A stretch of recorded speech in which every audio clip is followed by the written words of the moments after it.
یہ اللہ کا ہاتھ ہے۔ اب جس نے حضور کے ہاتھ میں ہاتھ دیا اس کا ہاتھ کس نے پکڑ لیا؟ اللہ نے پکڑ لیا۔ کیسے؟ کیونکہ پکڑا حضور نے۔ ہاتھ جس کا حضور نے پکڑ لیا تو قرآن کے مطابق تو وہ ہاتھ اللہ نے پکڑ لیا، کیونکہ حضور کے ہاتھ کو اللہ اپنا ہاتھ قرار دے رہا ہے۔ تو یوں یہ ہاتھوں سے ہاتھوں کا سلسلہ چلتا آتا ہے، اور یہ بیعت کا سلسلہ چلتا آتا ہے۔ حبیب جنہوں نے تیرے ہاتھ پر بیعت کی انہوں نے میرے ہاتھ پر بیعت کی، اللہ کے ہاتھ پر بیعت کی۔ تو یوں یہ ہاتھ ہم نے پیش کیا، ہاتھ میں لاسانی سرکار کے، ان کا ہاتھ حضور چادر والی سرکار کے ہاتھ میں، ان کا ہاتھ امیر ملت کے ہاتھ میں، ان کا ہاتھ فقیر محمد چرائی، نور محمد چرائی، یوں کرتے کرتے سلسلہ مجدد الفیسانی تک، امام جعفر صادق تک، حضرت سلمان فارسی تک، اور یوں پہنچا امام العاشقین امام المتقین سیدنا صدیق اکبر تک۔ ان کا ہاتھ رسول اللہ کے ہاتھ میں اور رسول کا ہاتھ اللہ۔ یوں یہ سلسلے چلتے ہیں، یہ ایک کڑی ہے، سلسلہ ہے۔ اچھا، سلسلے کا مطلب ہی یہ ہوتا ہے کہ ایک سے دوسری چیز جڑی ہو۔ کہتے ہیں نا کہ سلسلہ وار پروگرام دیکھیں، سلسلہ وار ڈرامہ دیکھیں، سلسلہ وار فلان۔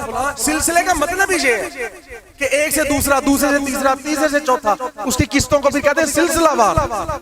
تو یہ سلسلہ ہے یار، یہ سلاسل طریقت ہے۔ یوں یہ ہاتھوں سے ہاتھ جناب چلتے ہیں، آخر کار پہنچتے ہیں حضور کی پاس، اور حضور کے ہاتھ کو اللہ فرماتا ہے میرا ہاتھ ہے۔ یہ کہتے ہیں جی بیعت ہونے کا کیا فائدہ ہے جی؟ اور بھائی بیعت ہونے کا اس سے بڑا فائدہ کیا ہوگا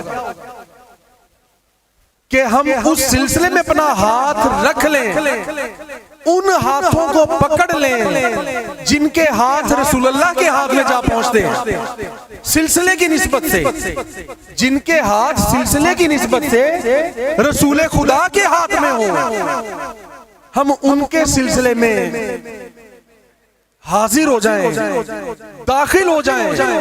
اس سے بڑا کوئی انعام ہے کہ اس نسبت سے ہماری نسبت حضور کے ساتھ جڑ جاتی ہے۔ ایک بالعموم نسبت سب کو حاصل ہے، ہر امتی کو حاصل ہے۔ کیوں؟ کیونکہ وہ ہمارے نبی، ہم امتی تیری قسمت پہ لاکھوں سلام۔ یہ تو ہے، یہ ہے بالعموم نسبت ہر امتی کو، جس نے بالخصوص نسبت حاصل کرنی ہو، بالعموم کے ساتھ بالخصوص بھی کرنی ہو، وہ پھر کسی اللہ والے کے ہاتھوں میں ہاتھ دے دیتا ہے۔ اور جب وہ ہاتھ آیا، خواجہ معین الدین چشتی نے جب دیکھا، اس بے خودی کی کیفیت میں کہنے لگے گنج بخشے۔ گنج بخش کا مطلب ہی یہ ہے کہ ایک منبع جیسے ہوتا ہے کسی چیز کا، جس میں بہت بے شمار چیزیں اکٹھی کر دی۔ گنج بخشے فیض عالم، مظہر نور خدا، نا کسارا پیر کامل۔ خود کامل تھے نا، کاملوں کے بھی کامل تھے، فرمایا کاملارا بھی رہنما۔ ان کی تو شان یہ ہے، ناقصوں کے تو پیر ہیں، یہ بڑے بڑے کاملوں کے بھی رہنما ہیں بھائی۔ تو یہ ان کا فرمایا ہوا شعر، گنج بخشے فیض عالم، مظہر نور خدا، نا کسارا پیر کامل، کاملارا رہنما۔ تو یار ان کی شانیں کیا سمجھ آئیں گی کسی جو اللہ کے محبوب ہوں۔ آپ کسی سے محبت کرتے ہوں، یا آپ سمجھتے ہوں کہ آپ کو کسی سے محبت ہو گئی ہے، چاہے ہوئی نہ ہوئی، آپ سمجھتے ہوں کہ آپ کو فلاں سے محبت ہو گئی ہے، یا ہو، آپ کو کوئی کہے یار اپنے محبوب کی کوئی بات چیت تو بتاؤ، اس کی کوئی تعریف تو کرو، وہ کیسا ہے، تمہارا محبوب کیسا ہے، تو عام بندہ بھی پتہ کیا کہتا ہے کہ یار بس کیا بتاؤں تمہیں، میرے محبوب جیسا تو ہے ہی کوئی نہیں، اس کی فلاں بات اور اس کی یہ بات اور اس کی وہ بات، اس کی تعریفوں پہ تعریفیں پل باندھ دیتا ہے تعریفوں کے،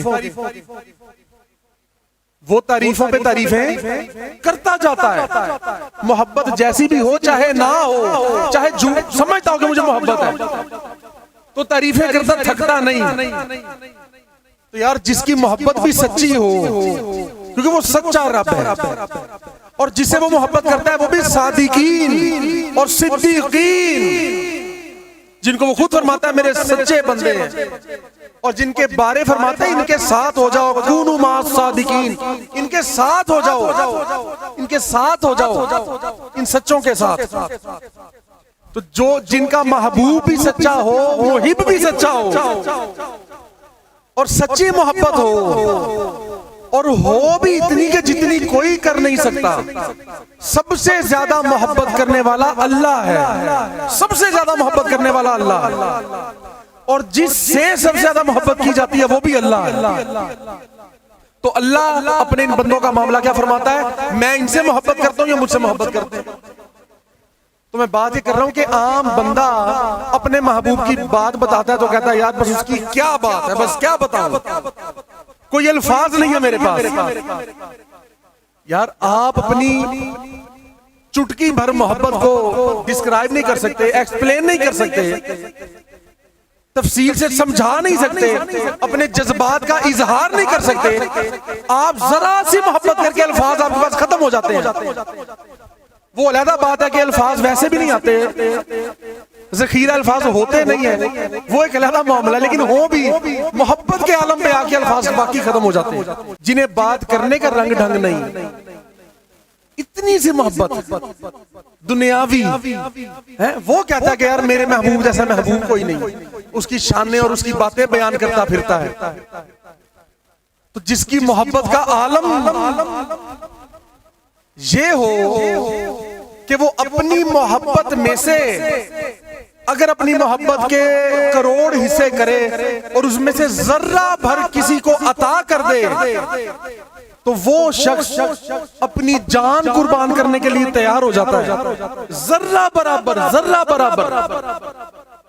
تو سوچو یار وہ اپنے محبوب کی، اچھا ہم انسان تو ہیں بے بس، جو محبت کا اظہار بھی نہیں کر سکتے، اور محبت میں جو دعوے کرتے ہیں ان کو پورا بھی نہیں کر سکتے۔ انسان کیا کچھ چاہتا ہے اپنے محبوب کے لیے کہ میں اس کے لیے یہ کر دوں، ایسے کر دوں، ایسے کر دوں۔ ہر کوئی کر پاتا ہے؟ نہیں کر پاتا، بلکہ میں تو کہتا ہوں کوئی بھی نہیں کر پاتا۔ جو کچھ وہ سوچتا ہے وہ نہیں کر سکتا، سب کچھ، ہاں کچھ حد تک، کوئی کسی حد تک، کوئی کسی حد تک۔ کوئی کہتا ہے میں فلاں سے محبت کرتا ہوں، میں ساری دنیا اس کے قدموں میں لا کے رکھ دوں گا۔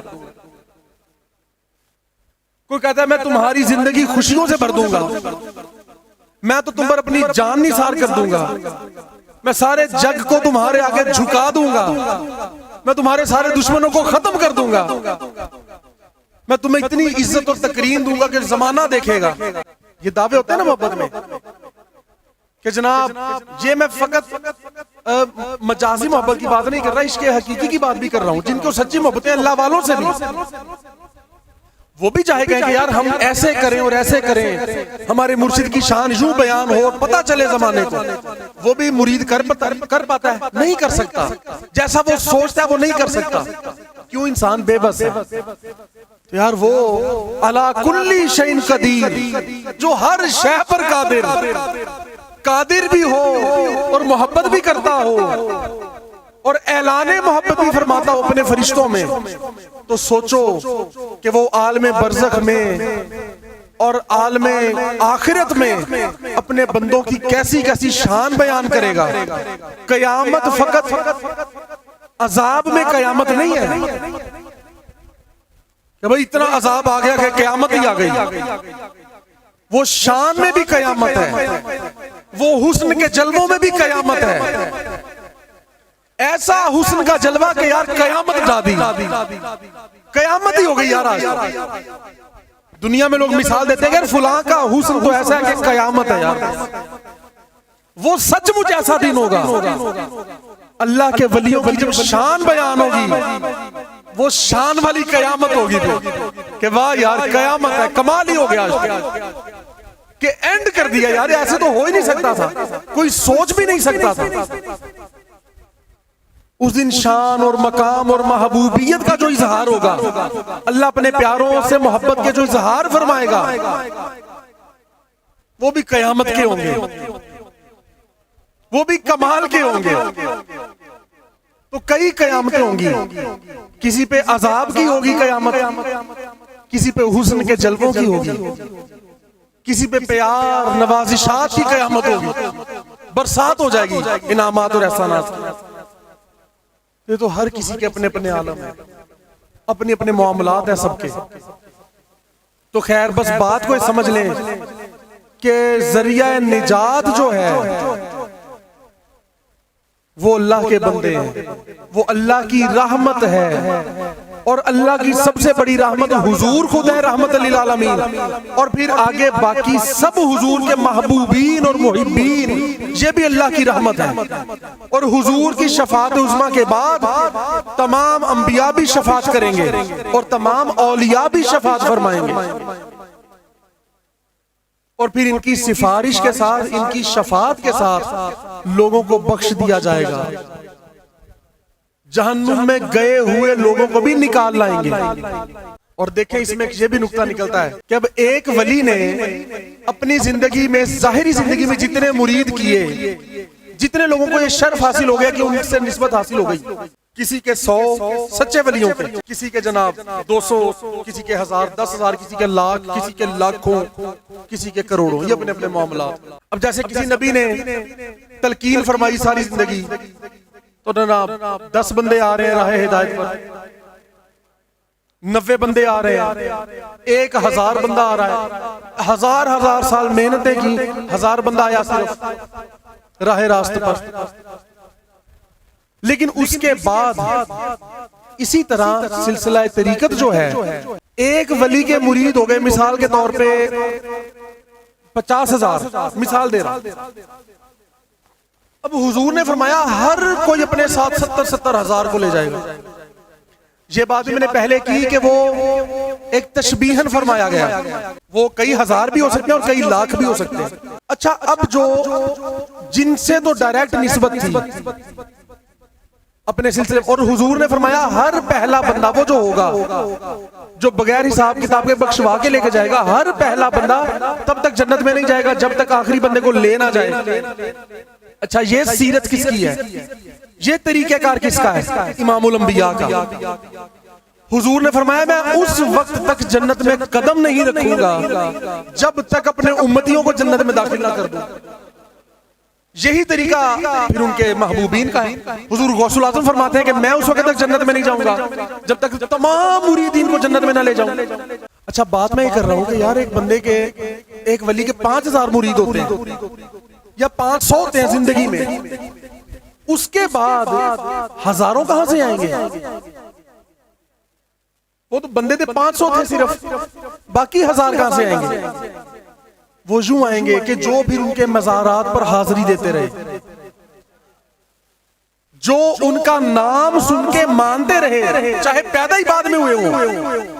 مطلب ایک ولی اگر انتقال فرما گیا ہے 2007 میں، ایک بچہ پیدا ہو رہا ہے 2010 میں، وہ جب بڑا ہوگا، بالغ ہوگا، سمجھ بوجھ جائے گی، 2025 23 27 آ گیا ہوگا، اس وقت بھی اگر وہ اس ولی کو مانتا ہے کہ اچھا یار وہ ایسے اللہ کے ولی تھے، ان سے پیار کرتا ہے، عقیدت کرتا ہے، کبھی ان کی بارگاہ میں کوئی صالح ثواب پیش کر دیتا ہے، نذرانہ عقیدت پیش کر دیتا ہے، روحانی نسبت جوڑ دی جائے گی۔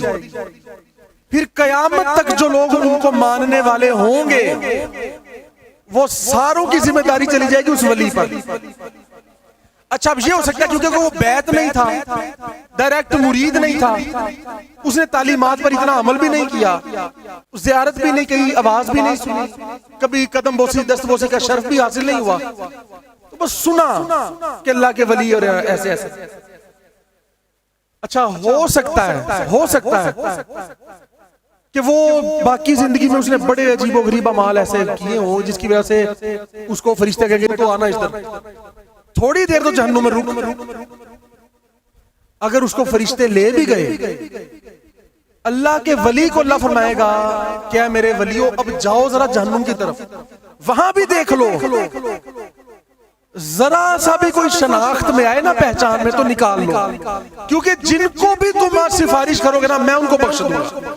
تمہاری سفارش جو ہے رد نہیں ہونی، آج جس کو بھی کہو گے بخش دوں گا۔ اور دوزخ کی آگ کو حکم ہوگا کہ ابھی بھڑکنا نہیں، بھڑکنا کیوں نہیں؟ ان کے چہرے نہ جھلس جائیں، نیچے رہو۔ سزا تو ان کو ظاہر اعمال بھی ایسے کیے ہیں، سزا کچھ دیر ان کو ملے لیکن چہرے بگڑ نہ جائیں آگ سے جھلس کر۔ کیوں؟ غیبی وہ حکمت ہوگی کہ اللہ کے ولی نے نا اسے چہرہ دیکھ کے پہچاننا ہے، تو ولی کی شان یہ ہوگی، یہ ولی کا پروٹوکول ہے۔ ولی کو اللہ غیبی طاقت دے تو چہرہ جھلس بھی جائے تو پہچان لے گا، ہے کہ نہیں؟ اللہ اس کو جب اللہ اس کو سفارش کی طاقت دے رہا ہے اس دن، جس دن وہ خود فرماتا ہے کون ہے جو سفارش کرے بھائی، اس دن بھی جن کو یہ طاقت دے رہا ہے کہ سفارش کرو میری بارگاہ میں اللہ باذنہ، تو یار پھر یہ بھی تو طاقت دے سکتا ہے کہ بھائی تم بس کہہ دو کہ اللہ جو جو بھی تھے نا ان کو بھیج دے بس جنت میں، تو میں خود ہی بھیج دوں؟ نہیں، لوگوں کو دکھانا ہے، شان دکھانی ہے، وہاں تو دکھا دکھا کے جلوے پتہ چلیں گے نا۔ جب دنیا میں کسی محب کو جوش آتا ہے نا تو اپنے محبوب کی شان دکھانی ہوتی ہے، تو جان بوجھ کے دکھاتا ہے شان، جہاں نہیں بھی بولنا ہوتا وہاں بولتا ہے جان بوجھ کے کہ نہیں اب تو میں نے محبوب کی شان بیان کرنی ہے، آج نہیں میں چپ رہنا، آج میں دکھاؤں گا، جان بوجھ کر دکھاؤں گا۔ اللہ فرمائے گا ولی ذرا جا، سارے دیکھیں بھی کبھی ولی کہاں جا رہا ہے، لوگ دیکھیں گے بھئی اب کدھر، اب تو بخشوا لیے، ہزاروں لاکھوں کی تعداد میں تو بخشوا کے لے گئے، اب کہاں جا رہے ہیں؟ وہ کہے گا میں اوروں کو بھی بخشوانے جا رہا ہوں۔ پھر وہ اور حیران ہوں گے، اچھا یار ابھی بھی ان کی اتنی شان، ابھی بھی اختیار باقی ہے، ابھی ان کا کوٹا پورا نہیں ہوا، ابھی جگہ ہے، ابھی اتنی وسعت ہے یار رحمتوں میں۔ اور دوسری بات، ولی چاہے تو جھلسا چہرہ بھی پہچان سکتا ہے، لیکن نہیں یار، ولی نے آ کر ان کا چہرہ دیکھنا جو ہے، ولی کی نظر اس کے چہرے پہ پڑنی جو ہے، تو اللہ تعالیٰ اس ولی کی نظر کی شان دکھانے کے لیے ان چہروں کو بھی سلامت رکھے گا کہ بھئی یہ چہرے جھلسنے نہیں دینے۔ کیوں مولا؟ کیونکہ میرے ولی کی نظر پڑنی ہے ان پر، یہ ولی کی محبوبیت ہے کہ یار میرا ولی، اب تو قیامت کا دن آ گیا، قیامت کے دن بھی وہی بات ہو، دنیا میں جو ہو گیا ہو گیا، آج تو میں ایک ایک شان دکھاؤں گا۔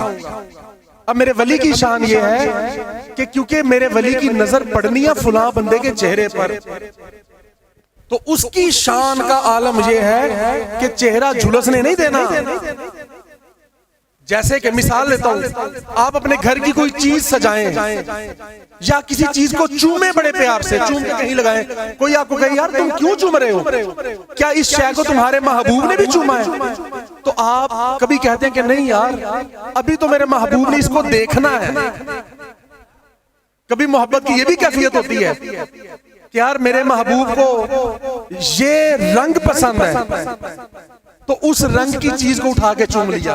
یار آج تو میں نے نئے کپڑے پہن کے اپنے محبوب کی بارگاہ میں جانا ہے تو ان کپڑوں کو پہلے ہی پیار سے چوم لیا۔ کیوں؟ ابھی دیکھا تو نہیں محبوب نے، ابھی تو دیکھنا ہے۔ جب ہمارا کوئی معزز، کوئی مہمان، کوئی پیارا گھر میں آتا ہے، ہم پہلے ہی صفائی کیوں کر دیتے ہیں؟ کیوں کرتے ہیں کہ یار اس نے آنا ہے اور اس نے دیکھنا ہے، اس کی نظر پڑنی ہے۔ ہم اس کی نظر کا پروٹوکول کر رہے ہوتے ہیں، اس ٹائم اس کی آنے والی نظر کی عزت اور تقریب پہلے سے کر رہے ہوتے ہیں کہ نہیں یار پہلے ہی سجا دو، پہلے ہی سوار دو۔ کیوں؟ یار میرے ماہی نے آنا ہے، دولن نے آنا ہے، ابھی میرے یار نے، محبوب نے آنا ہے۔ تو وہ کہیں گے کہ یار اس نے کام تو عذاب والے کیے اور مرید بھی نہیں تھا، لیکن چلو مانتا تو تھا نا، تو اس کو کچھ دیر کی سزا ہو جائے گی، لیکن اس کا بھی پروٹوکول اتنا رکھنا ہے کہ اس کا چہرہ جھلسنے نہیں دینا۔ آگ کو کہنا ہے آگ نیچے ہی رہنا ہے، ٹخنوں سے اوپر نہیں آنا۔ پنڈلیوں تک آگ آئے گی تھوڑی، پھر حکم ہوگا نیچے ہو جا، ابھی ولی نے گزرنا ہے یہاں سے، ابھی ولی نے گزرنا ہے اس دروازوں سے، تو ذرا تو بھی ادب سے رہ، ابھی بھڑک نہ۔ کیوں؟ کیونکہ ابھی ولی نے گزرنا ہے۔ پھر وہ ولی آئے گا، کوئی بھی ولی جو بھی آئے گا، وہ کہے گا کہ اچھا یار تم لوگ تو میرے بعد پیدا ہوئے تھے، میرے انتقال کے بعد پیدا ہوئے تھے، لیکن مجھے مانتے تھے، میرا نام سن کے تم نے عقیدت کی تھی، اور یہ اصل میں اللہ کی شان ہوگی، یہ اللہ کی شان کا عالم ہوگا کہ اللہ ان کو فرمائے گا کہ یار جاؤ میرے محبوبوں، ایک تو وہ تو ہو گئے بغیر حساب والے، اب ان کو بھی بخشوا لاؤ، جنہوں نے ساری زندگی میں تمہیں ایک بار بھی محبت سے دیکھا، ایک بار بھی، بس اس کے بعد کبھی گستاخی نہیں کی. یہ بھی شرط ہے. اب یہ نہیں کہ آپ 10 سال ایک ولی کی خدمت کریں، پاس بیٹھے ہاتھ پاؤں چوم کے بعد میں اسی کے مخالف ہو جائیں، اس کی کوئی گارنٹی نہیں ہے. اور اگر آپ مخالف ہی ہو گئے پھر تو کھاتا ختم ہو گیا نا آپ کا. ان کی بات نہیں ہو رہی، ان بدبختوں کی بات نہیں ہو رہی. ان سے زیادہ خوش قسمت وہ ہیں جنہوں نے ساری زندگی میں فقط ایک بار ہی زیارت کی ہو، لیکن اس کے بعد کبھی بیعت بھی نہ کی ہو. وہ ایک زیارت ہی اس کا بیڑا تار دے گی. اچھا، پھر اگلی کیٹیگری آ جائے گی جس نے ایک بار بھی نہیں دیکھا ولی کو، محبوب کو، اللہ کے محبوب کو، لیکن اس نے کبھی نام سنا یا محبت سے نام پکارا. پھر اللہ فرمائے گا کہ جس نے تمہارا محبت سے نام پکار لیا، آخر کار میں اس کو بھی بخش دوں گا. جس نے محبت سے ذکر کیا اس کو، اور جس نے محبت سے سن لیا. دیکھیں رحمت کی وسعت کا عالم، دیکھیں نہ وہ مرید تھا، نہ اس نے کبھی دیکھا مرشد کو. اللہ کے سچے ولی جو مرشد ہوتے ہیں، لوگوں کے مرشد اللہ کے ولی، نہ کبھی ان کو دیکھا، نہ کبھی ان کا تذکرہ کیا، صرف ان کی بات یا نام سنا، صرف سنا نام. تو اللہ کی محبت کا عالم یہ ہے یار، اللہ ان سے اتنی محبت کرتا ہے، اتنی محبت کرتا ہے کہ اللہ فرمائے گا آخر کار ان کو بھی میں نے بخش دینا ہے، کیونکہ انہوں نے میرے محبوب کا ایک بار نام سنا تھا ادب سے. اس نے بد لحاظی نہیں کی تھی، ادب سے سن لیا تھا نام. بس اس سے اندازہ کریں کہ اللہ والوں کیا شان، اللہ کی بارگاہ میں ان کا کیا ہے، ان کی محبوبیت اور مقبولیت کس قدر ہے اللہ کی بارگاہ میں. اور اسی طرح یہ بھی ذہن میں رکھیں، آپ جو مرضی ہو، عالم ہو، پیر ہو، جو بھی ہو، اگر آپ یہ کہتے ہیں جناب میں تو جنید بغدادی سے بھی اختلاف کر سکتا ہوں، میں غوث الاعظم سے بھی اختلاف کر سکتا ہوں، جی دادا صاحب سے بھی کر سکتا ہوں، تو بات ذہن میں رکھ لیں، ان کو ماننے والوں نے جانا ہے بغیر حساب کے جنت میں، اور ان کا انکار کرنے والوں نے جانا ہے بغیر حساب کے جہنم میں. یہ بات لازمی ذہن میں رکھیں. اعمال کی باتیں بعد کی ہونی ہے، پہلے بات محبت کی ہونی ہے. ماننے والے اور نہ ماننے والے، یہ ڈویژن ہو جانی ہے، تقسیم ہو جانی ہے. تو اس لیے اس دور کے عجیب و غریب فتنوں سے بچ کے رہیں، ان باتوں کو سنا کریں، جڑے رہیں. یہ بہت بڑا نکتہ ہے، یہ بہت بڑا کلیہ ہے. آپ کسی ایسے بندے کو سنتے ہیں جو ہو ہی مخالف، آپ نے کبھی اس کے رد میں باتیں سنی نہیں. آپ دوسرا پہلو بھی دیکھیں، کسی ایسے بندوں کو بھی سنے جو ان کی وکالت کرتا ہو، اللہ کے ولیوں کی، جو ان کی نوکری چاکری کا دم بھرتا ہو، جو ان کی طرف کی بات کرے اور وہ بتائے آپ کو کہ ان کی شان کیا ہے، ان کا مقام کیا ہے. اس کے بعد آپ فیصلہ کریں کہ کیا بات ٹھیک ہے اور کتنی ہے اور کیسے ہے. ہاں یہ بات ہے، اللہ کا ولی اللہ کا ولی ہوتا ہے، اللہ نہیں ہوتا. اللہ معبود حقیقی تو اللہ کے سوا ہے ہی کوئی نہیں. خدا تو ہے اور ہے ہی کوئی نہیں، معبود تو اور ہے ہی کوئی نہیں. وہ ایک ہے، بس ایک ہے، واحد ہے، احد ہے، یکتا ہے اور لا شریک ہے، لا شریک ہے. وہ اللہ کوئی بھی نہیں اور، معبود کوئی بھی نہیں اور. لیکن اس آڑ میں ولیوں کی بے ادبی بھی نہ کر بیٹھنا، یہ بھی نہ سوچ لینا کہ بس اتنی بھی عزت کے قابل نہیں. تمہیں کیا پتا وہ کتنی عزت کے قابل ہے؟ ان کی تو جتنی عزت اور تکریم کر لو کم ہے. بس ذہن میں یہ رکھنا ہے کہ اللہ ہے یا اللہ کے بعد اس کے بندے ہیں. اس محبوبیت پہ، وہ میں نے پچھلی بار بھی شعر پڑھا تھا، اس محبوبیت پہ یہ شعر ہے کہ اگر حقیقت الفت سے باخبر ہوتے تو فرشتے آرزو کرتے کہ ہم بشر ہوتے. یہ ان محبوبوں کا عالم ہے. تو جبریل پاک ہر محبوب سے محبت کرتے ہیں، اور جبریل پاک کرتے ہیں تو مطلب ہر فرشتہ کرتا ہے، ہر فرشتہ کرتا ہے۔ یار تمام فرشتے اللہ کے محبوبوں سے محبت کرتے ہیں، ان کے محبین ہوتے ہیں، اس لیے وہ اللہ کی بارگاہ میں مقبول رہتے ہیں، ہر وقت مقبول رہتے ہیں۔ ہاں یہ تو انسان ہے خطاؤں کا پتلا، جو جناب میں اس کو نہیں مانتا اور اس کو نہیں مانتا اور اتنا نہیں مانتا اور اتنا نہیں مانتا، یہ جاہلیت جو ہے جو یہ ہم لوگوں میں ہے، بس انسانوں میں ہے، بس اتنا نہیں ماننا کہ یہ اللہ ہے، بس یہ نہیں ماننا، باقی ان کی شان مقام کا پتہ ہی نہیں ہے۔ اور کیا یہ بات کافی نہیں کہ اللہ ان کا محب ہے، وہ اللہ کے محبوب ہیں، یہ بات کافی نہیں؟ اس سے بڑی اور کیا شان ہوگی ان کی؟ یہ بہت بڑی شان ہے اللہ کے ولیوں کی، ان کا ادب اور تکریم کرے۔ اور یہ بھی ذہن میں رکھ لیں کہ ہمیں پتہ نہیں ہے کہ ہر ولی کہاں پر ہے اور کون ہے۔ فرمایا آپ اپنے سلسلے کی کتابیں تو پڑھیں جو سرکار نے بتائی ہیں، روحانی نکات پڑھیں، وارث فقر پڑھیں، کہ اولیاء کی اقسام کون کون سی ہیں۔ اس لیے کبھی پیر بھائیوں میں کوئی اور اہل سلسلہ ہو، کوئی اور سلاسل طریقت کے لوگ ہوں، کبھی بے ادبی نہ کریں، گستاخی نہ کریں ان کی، بس آپ اپنے کام سے کام رکھیں۔ ہاں کہیں آپ کو دوسرے کی بات زیادہ اختلافی لگتی ہے، خاموش ہو جائیں کہ یار میری تو سمجھ میں یہ بات نہیں آتی، بس۔ لیکن بے جا مخالفت کرنا، ڈٹ جانا، یہ اچھی بات نہیں، یہ ہمارے مرشد کی تعلیم نہیں، یہ دین اسلام کی تعلیم نہیں۔ تو اس وجہ سے میں عرض کر رہا ہوں کہ 70,000 بندے جو بغیر حساب کے خود بھی اور بخشوا کے بھی لے جائیں گے، آپ ذرا اولیاء کی تعداد تو گنیں، جو آپ کو پتا ہے، جو ہمیں پتا ہے کتنی ہے۔ اب سلسلہ نقشبند کے اولیاء لے لیں تو حضور سے لے کر صدیق اکبر سے لے کر ہمارے مرشد تک 36 یا 37 یا 38 بنتے ہوں گے، بس اس سے زیادہ نہیں ہے، 40 سے نیچے ہے تعداد۔ سیدنا صدیق اکبر سے سلمان فارسی سے امام جعفر صادق کیوں کرتے کرتے کرتے حضور چاندوی سرکار تک، مرشد پاک تک آ جائیں، 37 یا 38 یا 39 لوگ یا 38 لوگ بنتے ہیں۔ ہاں تھوڑا اب یہ تعداد تھوڑی سی ہے، یوں بھی بڑھ جاتی ہے کہ اب حضور امیر ملت سرکار کے اور کئی خلفاء ہوں گے اور ہیں، وہ اپنی طرف پھر نسبت لے جاتے ہیں، وہ بھی ظاہر ہے سلسلہ طریقت میں ہے۔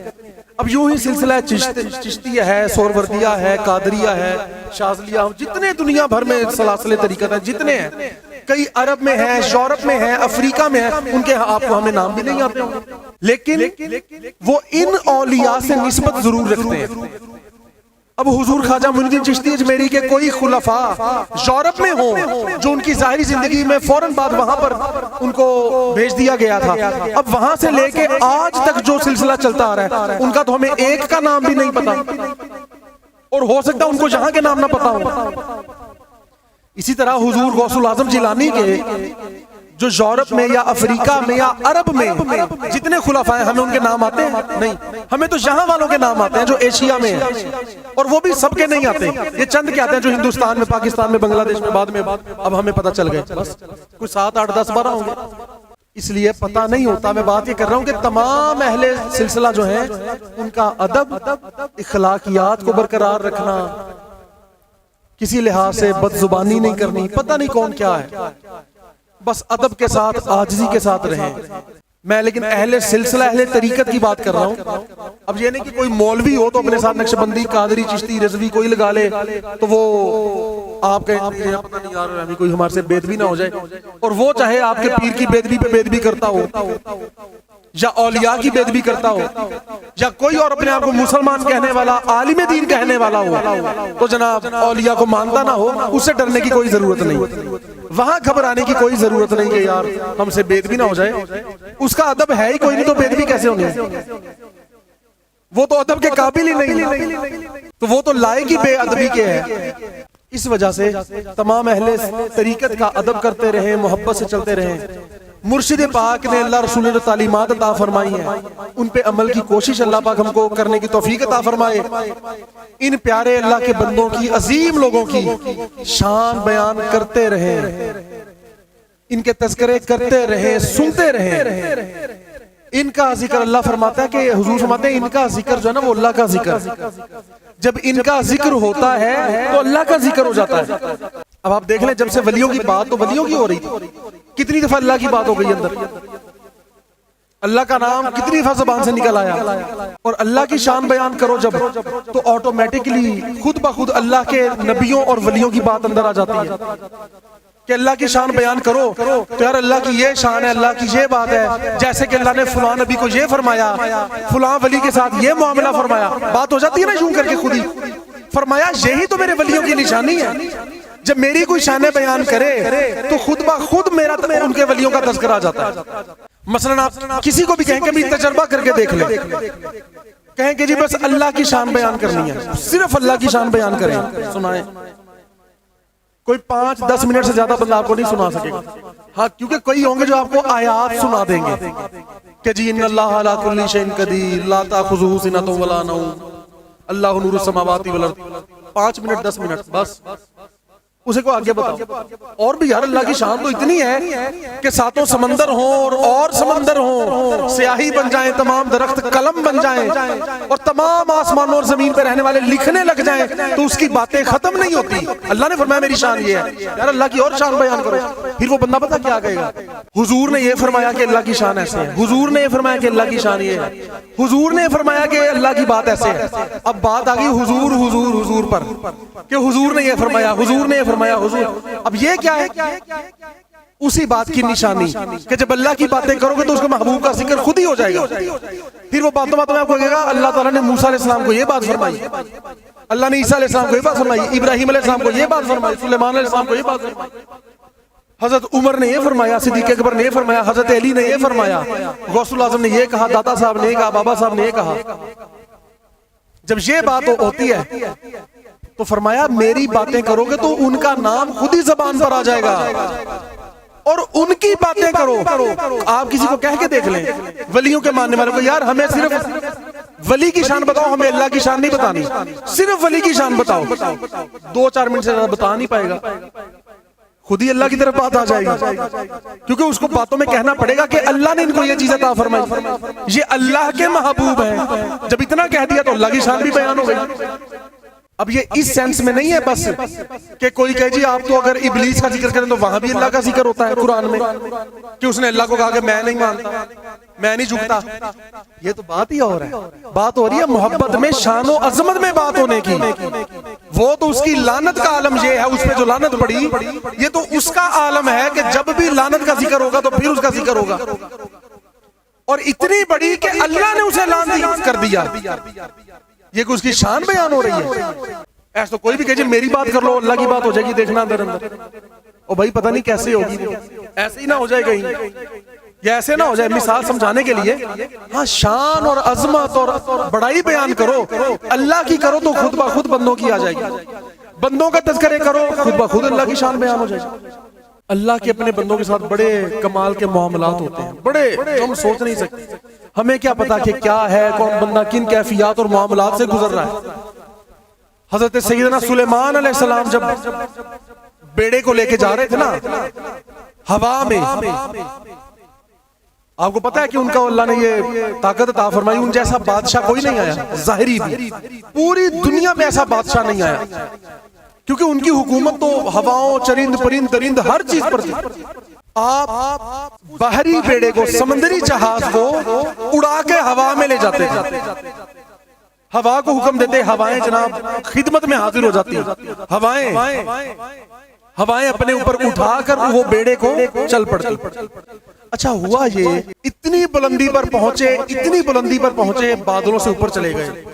جب بہت ہی بلندی پر پہنچے تو بیڑے میں بیٹھے ایک وزیر حضرت سیدنا سلیمان علیہ السلام کے بیڑے میں موجود تھے، جو ان میں سے ایک شخص کو خیال پیدا ہوا، دیکھیں کیسی بات ہے، خیال یہ پیدا ہوا کہ یار ان کی کیا پروٹوکول ہے، یار کیا شان ہے،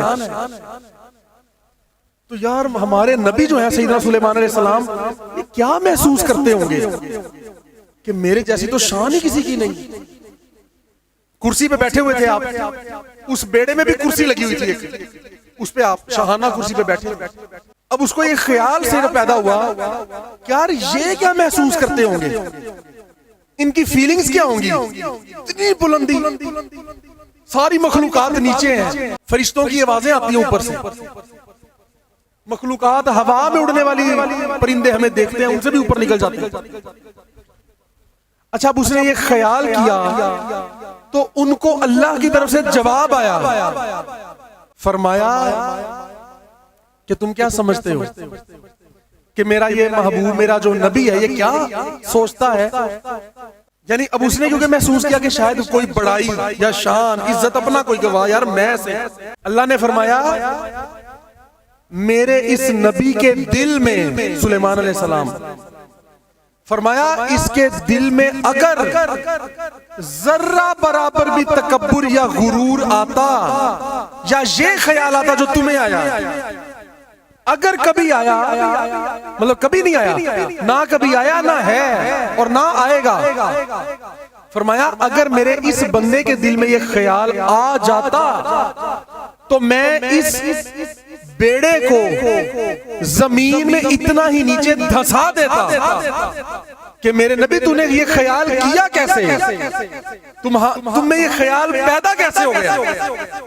فرمایا تم کیا جانو کہ میرے بندے میرے ساتھ عاجزی سے کیسے رہتے ہیں، ان کے دل میری بارگاہ میں کیسے جھکے رہتے ہیں، تم اس کی ظاہری شان و شوکت کو دیکھ رہے ہو کہ وہ بلند مقام پر بیٹھا ہے، اس کا تو جناب پروٹوکول ہی بہت ہے، اس کی تو شان ایسے ہے، ہر چیز اس کے آگے جھک جاتی ہے، تو یار بڑی مزے کی ان کی تو لائف ہے یار، یہ تو ٹھاٹ باٹ کے ساتھ رہتے ہیں جناب بڑی۔ اور فرمایا تمہیں کیا پتا، تم لوگ تو نیچے رہ کے بھی غرور و تکبر کرتے ہو، حیثیت اور اوقات بھی کوئی نہیں، تو پھر بھی یوں خیال لے آتے ہو اپنے اندر۔ تو یہ میرے محبوب ہیں جن کو میں جو بھی شان دے دوں، جو بھی مقام دے دوں، عزتیں دے دوں، عظمتیں دے دوں، برکتیں، وسعتیں، سب کچھ دے دوں، ان لوگوں کے دل ہر وقت جھکے رہتے ہیں میری بارگاہ میں، ہر وقت جھکے رہتے ہیں، ہر وقت عاجزی ہوتی ہے، ہر وقت انکساری ہوتی ہے، ان کے تو آس پاس سے بھی غرور یا تکبر نہیں گزرتا۔ دیکھو یار میں بات کر رہا ہوں اللہ کے بندوں کا، اللہ کے ساتھ بڑے بڑے عجیب معاملات، یہ ہم نہیں سمجھ سکتے، تو ہمیں ان تعلیمات پہ عمل کرنے کی ضرورت ہے، اچھی قوم بننے کے لیے، تعلیمات پھیلانے کے لیے، عاجزی، شکر، صبر۔ آج کل ناشکری کا بڑا کلمہ زبانوں پر ہے، پھر سے اگرچہ وہ ایک بہت اچھا اور بہترین بہانہ ہے کہ جی مہنگائی بہت ہو گئی ہے، بل بہت آئے ہیں، یہ بات اپنی جگہ حق ہے، اس میں کوئی شک نہیں، لیکن ناشکری کا جملہ نہ بولیں۔ حکومت نے غلط کیا، ان کو آپ قابل نفرت سمجھتے ہیں، ٹھیک ہے، لیکن یہ بات تھوڑی اتوارے پہلے ہو گئی ہے کہ یہ آئے کیوں، ان کا کوئی قصور نہیں، وہ بے قصور ہے، ان کو ہم لوگ لائے انڈائریکٹلی، ڈائریکٹلی لائے۔ ہاں کئی کہیں گے ہم نے تو ان کو ووٹ نہیں دیا، ہم کیسے لائے؟ بھائی ووٹ نہیں دیا، آپ نے کام ایسے کیے کہ ان لوگوں کو ہمارے لیے چن لیا گیا۔ تو خیر میں یہ بات کر رہا ہوں کہ ناشکری نہ کریں، ہر وقت یہ نہ کہیں بھائی لٹ گئے، پٹ گئے، ختم ہو گئے، اب تو جملہ ہی آتا ہے جناب اتنا بل آ گیا ہے، تو اس لیے بس اللہ کا شکر ادا کریں، اپنے اعمال ہم سیدھے کریں گے، دیکھیں اللہ تعالیٰ کیسے بدلتا ہے نظام کو۔ میں یہ بات کر رہا ہوں کہ اللہ والوں کے ساتھ لگے رہیں، جڑے رہیں، جھکے رہیں۔ اللہ فرماتا ہے جب میرے ولیوں کی بارگاہ میں جاؤ تو جھکے رہو، جھک کے جایا کرو، تو ہمیشہ ادب کرتے رہیں، ان کی تعلیمات پہ عمل کرتے رہیں، اپنی زبان، اپنا اخلاق، اندر دل صحیح کریں، سوچ اچھی کریں۔ اللہ تعالیٰ ہمیں ان ساری چیزوں کی توفیق عطا فرمائے۔ اللہ تعالیٰ ہر طرح سے ہم سب کو ان کی تعلیمات کو سمجھنے کی، اس پہ عمل کرنے کی اور ان تعلیمات کو پھیلانے کی توفیق عطا فرمائے۔